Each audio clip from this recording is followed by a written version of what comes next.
Ayan, nako, grabe talaga ang hatid. Ang epekto ng kiss ni Beyonce para kay Papa Eds. Masasabi nga po natin mga kalingap na ang kiss nga po ni Beyonce para kay Papa Eds makamandag na nagpatibay ng kanilang pagmamahalan.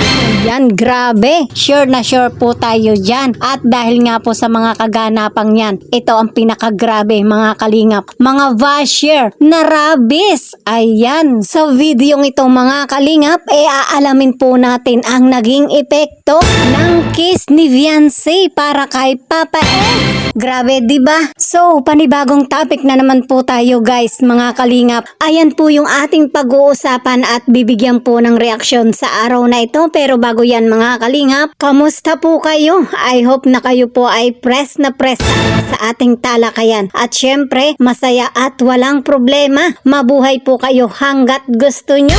Ayan, grabe.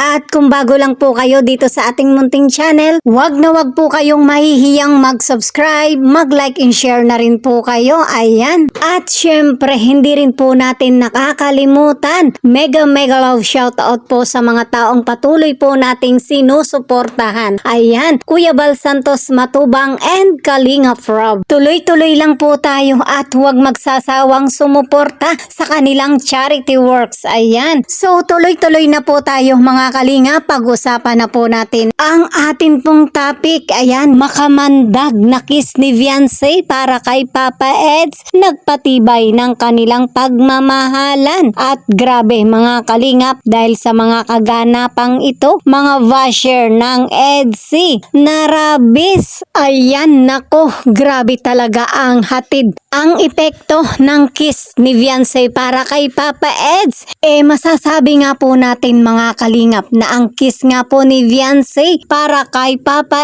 Eds makamandag na nagpatibay ng kanilang pagmamahalan. Ayan, grabe. Sure na sure po tayo dyan. At dahil nga po sa mga kaganapang yan, ito ang pinakagrabe mga kalingap. Mga basher na rabis. Ayan. Dahil nga po sa ating thumbnail, baka sabihin naman po ng ating mga viewers, may mga makabandag pa po tayong nalalaman. May mga rubbish pa po tayong nalalaman. So, kung kayo po ay may mga komento, comment nyo lang po yan sa ating comment section. At syempre, dahil po dito okay na okay po yan at masayang masaya po tayo dahil sa trending kiss ni Beyonce para kay Papa Eds. Kung pinasaya nga po tayo at pinakilig ng kiss ni Habi para kay Wayfaye nitong nakaraan nga pong episode ng Edsy, mas nga po tayong pinasaya at pinakilig ng kiss ni Wayfaye para kay Habi, kay Papa Eds sa kanyang kaarawan. Wow, grabe. O diba? Pagdating nga po sa kiss ni Beyonce talaga naman pong uminog ang mundo sa saya, sa kilig, sa mga solid Edsy at syempre hindi mawawala yung kilig ni Papa Eds, diba? Yan po yung epekto ng kiss ni Beyonce makamandag at dahil dito nga po pati nga po yung mga basher ng Edsy talagang apektado na rabis ng makamandag na kiss ni Beyonce. Ayan, grabe, diba? Kumbaga mga kalingap nakita nila yung pruweba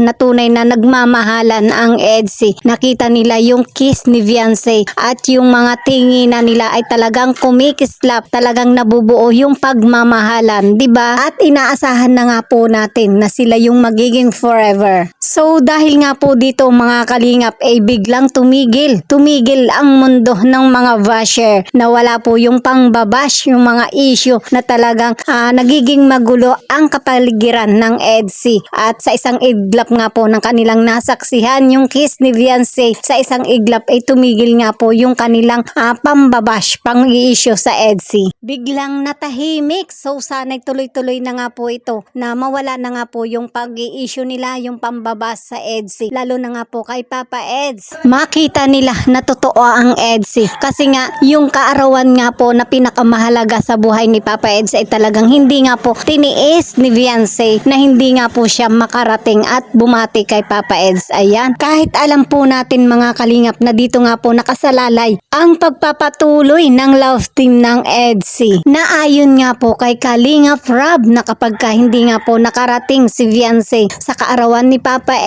Eds, wala na nga po ang EDSI. Ayan, masayang masaya nga po tayo at hindi nga po natiis ni Viancy na hindi makadalo sa kaarawan nga po ni Papa Eds. Ibig sabihin lang po nito mga kalingap, mahal na mahal po ng EDSI ang isa't isa. O di wow, di ba? Ayan, grabe. Dahil po dyan mga kalingap, panoorin po natin ang ilang kaganapan mula po sa vlogs ni Kalingap Rob sa kaarawan nga po ni Papa Eds. Malakas ang pakiramdam ko eh. Parang may gusto kong mabal ng kiss. Special pa dito kasi ang kiss nito iba eh. Andiyan na ba yung gusto kong mabal? Andiyan na! Andiyan na!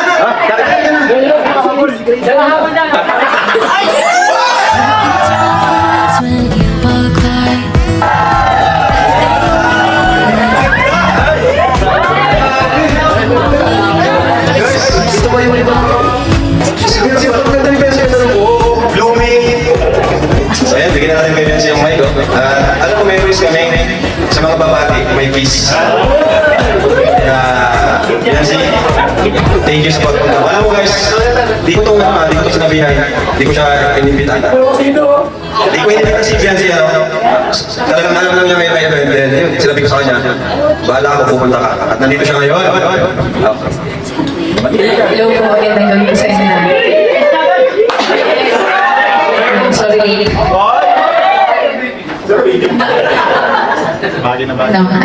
Gusto ko lang batiin ka ng happy birthday. Masaya ako kasi kasi nalaki ako ngayon sa syempre gusto ko mag-thank you kasi lagi ka.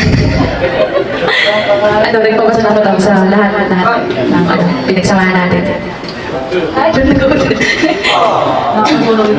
Yun ang wish ko lang na sana palagi kang gabayan ni Lord sa lahat ng lakad mo pag nagsiskaw sa mga Kapin mo na! yun lang. Thank you.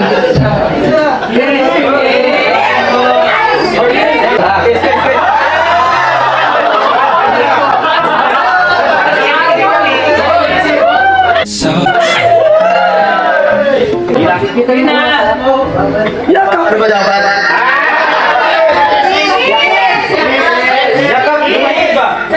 Mayakap si Benzi. Yes. Mayakap lang. Birthday pati. Yakap na. Bibigyan na kita. Bibigyan na kita. Sige.